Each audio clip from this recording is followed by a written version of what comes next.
If you're planning to wait until 70 to start your CPP, because everyone tells you that's how you get the biggest check, there's a number nobody puts on the whiteboard.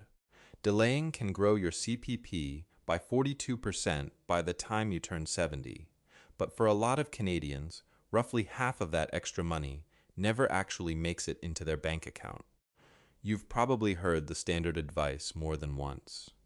Wait as long as you can because CPP is one of the few sources of retirement income that's guaranteed for life and adjusted for inflation, so squeezing out every extra percentage point looks like the disciplined, responsible choice. It sounds like math nobody could argue with.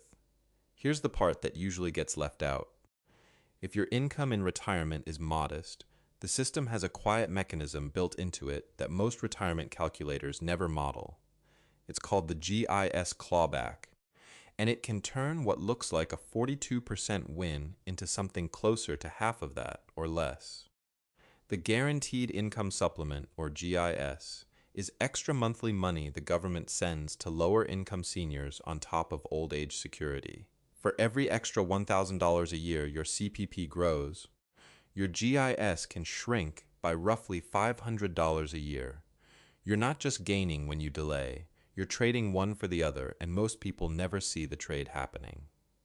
In the next few minutes, I'll walk you through the exact dollar-for-dollar breakdown of how CPP and GIS pull against each other, and why for hundreds of thousands of Canadians, waiting until 70 might be the single most expensive piece of advice they ever follow. Here's the number to start with. The maximum GIS payment for a single senior is $1,123.17 a month, but almost nobody who could get it actually gets all of it. That's because GIS is income tested, and CPP counts as income the moment it lands in your account. For every dollar of CPP you receive, your GIS gets reduced by 50 cents, not 5 cents, 50. So if you delay your CPP from 65 to 70 specifically to grow it by 42%, you're also growing the amount of GIS you lose every single month, permanently, for as long as you're both alive and eligible for the supplement. OAS works differently. It only starts clawing back once your income passes $95,323 a year, so most retirees never get anywhere near that line.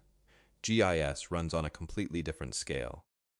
It starts reducing from close to the first dollar of income you bring in outside of OAS itself, which is exactly why it hits modest income retirees the hardest, not the wealthy ones. I've seen people do this without realizing it. They chase the bigger CPP check at 70, feel proud of the discipline it took to wait, and quietly lose more from GIS than they gained from CPP. This isn't about being careless with money. It's a system built to support people who need it, that just wasn't designed with the delay to 70 strategy in mind for someone at this income level. The advice that works well for a retiree with a large RRSP can quietly work against a retiree relying mainly on CPP and GIS. None of this shows up on the general CPP calculators most people use to make this decision, because those tools are built to estimate CPP on its own. They don't ask whether you're also receiving GIS, so the number they hand you looks bigger and cleaner than what actually reaches your bank account. Picture someone eligible for $800 a month in CPP at 65.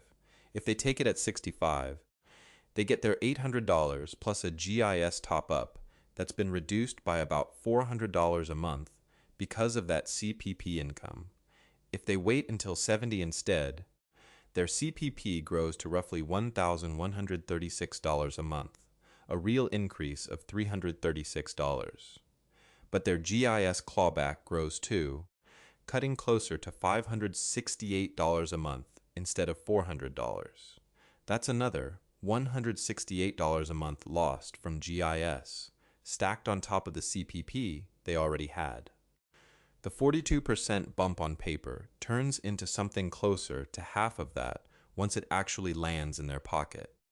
Statistics Canada data shows that close to a third of Canadian seniors receive GIS, so this isn't a rare edge case.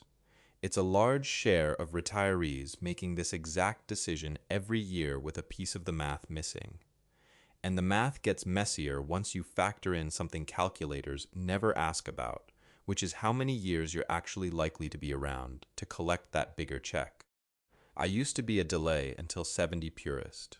On paper, an 8.4% a year guaranteed return looked impossible to beat, and I told people exactly that. Then I sat with the actuarial tables for someone who'd spent 30 years doing physical work, on their feet, lifting, standing on concrete floors all day, and I realized I'd been handing marathon training advice to someone who just wanted to walk their grandkids to the park without their knees giving out. Statistics Canada tracks life expectancy by health status and type of work, and the gap between a desk career and decades of physical labor can run several years, sometimes more.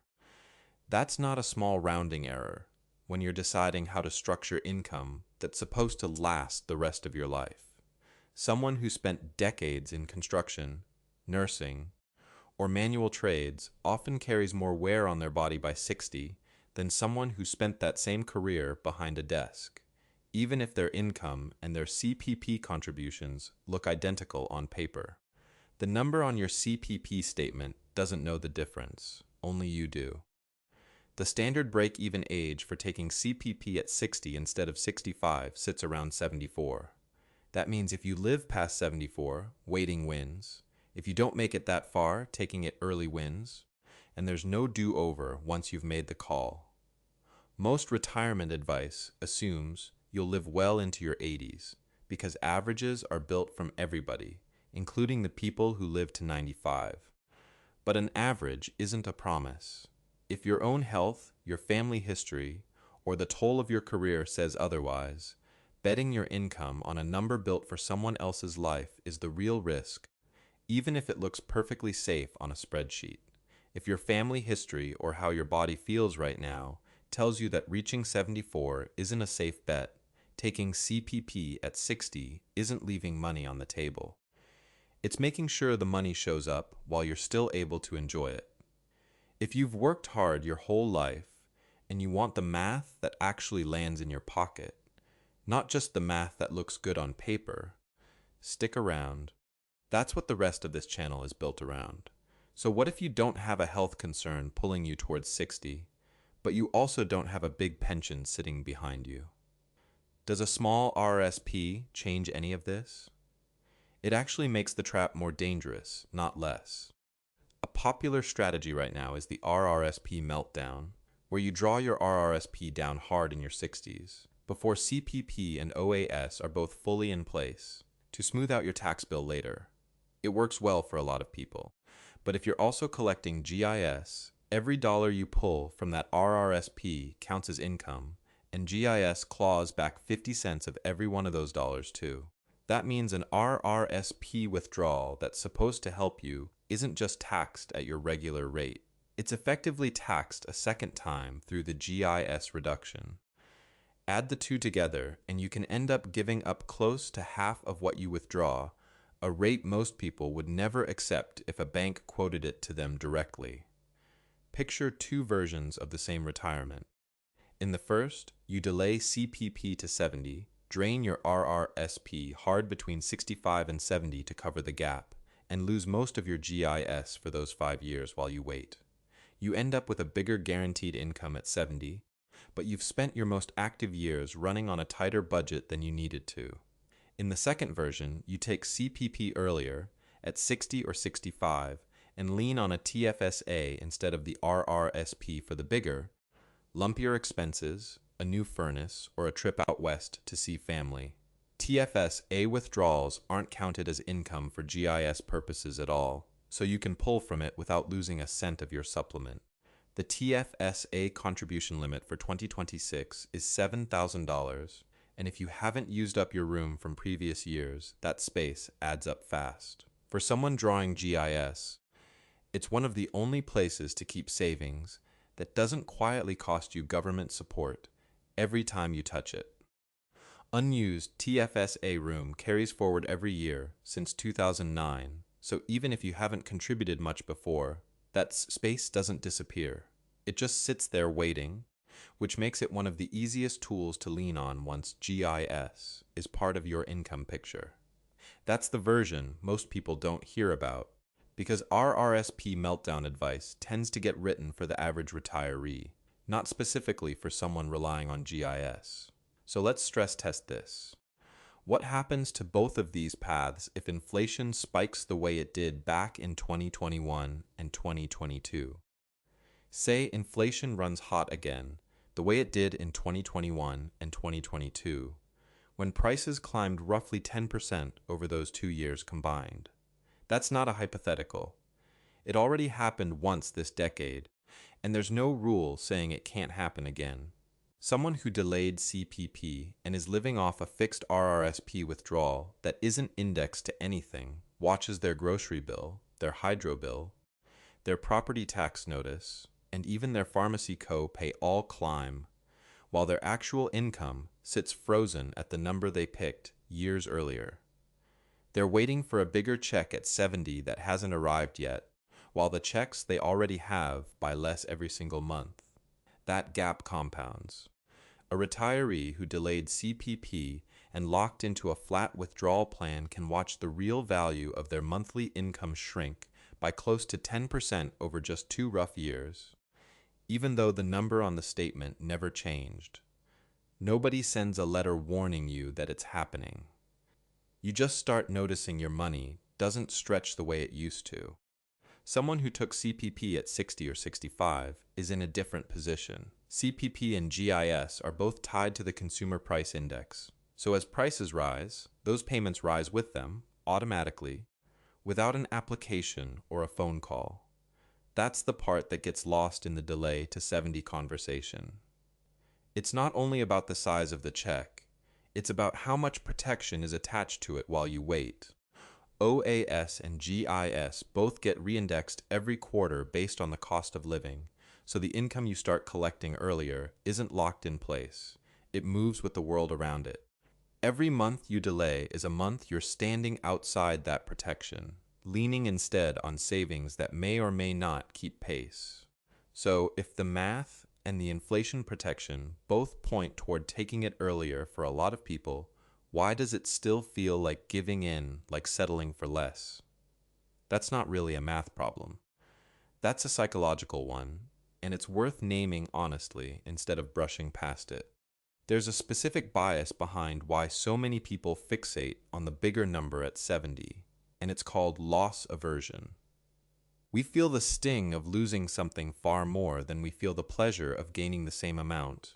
So the idea of leaving a 36 or 42% increase on the table feels like a loss, even when taking the money earlier is the better fit for your actual life. It can feel like failing a test if you don't squeeze the maximum out of the system, like the government wins if you take the smaller check instead. That reaction is normal. Almost everyone I've talked to about this feels some version of it, and it doesn't mean you've done anything wrong by feeling that way. The shift that actually helps is moving from maximizing the check to maximizing what that money does for your life. $1 in your hand at 62 can cover things $1 promised to you at 82 never will, because you're not guaranteed to be the same person, with the same health or the same people around you 10 or 20 years from now. Ask yourself honestly what you're actually optimizing for. If it's a number on a government website, waiting might win. If it's your actual weeks and months, the ones where your knees still work and your energy is still there, the earlier check often wins instead, even if it's smaller. Sometimes it's as plain as wanting the good winter tires instead of the cheaper ones before the first snowfall, or being able to book a flight out to see a new grandchild without checking your account balance twice first. Those aren't luxuries. They're the reason this income exists in the first place, and they're worth more to your life right now than a bigger number sitting on a government projection. If you want to work through this for yourself, start with your My Service Canada account and pull your actual CPP estimate at 60, 65, and 70. The generic averages you hear online don't reflect your specific contribution history, and this decision only makes sense once you're looking at your real numbers. Next, look at your projected income in retirement, not counting OAS. If that number is likely to land under roughly $22,800 a year, you're in the range where GIS becomes a serious part of the picture, and taking CPP earlier is very often the stronger move once the clawback is accounted for. If you're planning to draw down an RRSP, consider shifting some of it into your TFSA in the years before you start collecting, ideally before you turn 64, so that money sits somewhere GIS can't touch once you need to access it. One more piece worth knowing. GIS eligibility gets reassessed every year based on your income tax return, so it isn't a one-time decision you set and forget. Filing on time every year is what keeps the supplement flowing, even as your income changes from one year to the next. Take Linda, 60 years old, with $40,000 in an RRSP and a CPP estimate of $700 a month. If she waits until 70, the GIS clawback alone costs her close to $6,000 over those years. By taking CPP now, she keeps that money working for her during the years she has the health and the energy to actually use it. Delaying CPP to 70 isn't a bad strategy. It's a strategy built for people who don't rely on GIS, and for a lot of Canadians, that's simply not their situation. If this helped you see the side of the Canadian retirement system that doesn't usually get talked about, stick around. There's more of this kind of math ahead, the kind built around what actually lands in your pocket, not just what looks good on a projection chart. Your retirement isn't a competition to squeeze the biggest possible number out of the government.